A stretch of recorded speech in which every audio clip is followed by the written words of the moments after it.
Kaya siguro inaway niya na yung nanay niya. Kasi yung bagong nanay niya na, si Chloe na.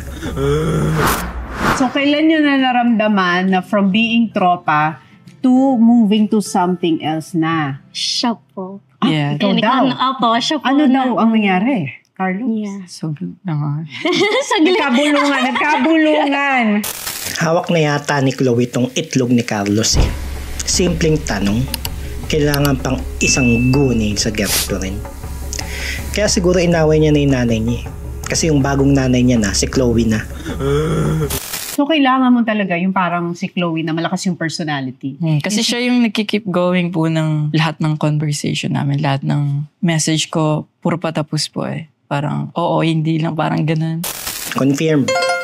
Hawak na nga ni ni babae yung itlog nito ni Carlos.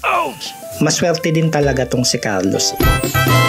Kasi kung hindi siya sinuportahan ng pamilya niya at na-discover ng Japanese coach at hinubog, hindi siya magte-trending sa ex pa yun that time.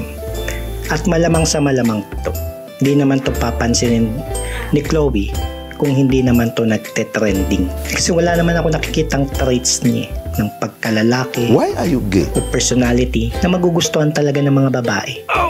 Wala eh. Wala talaga.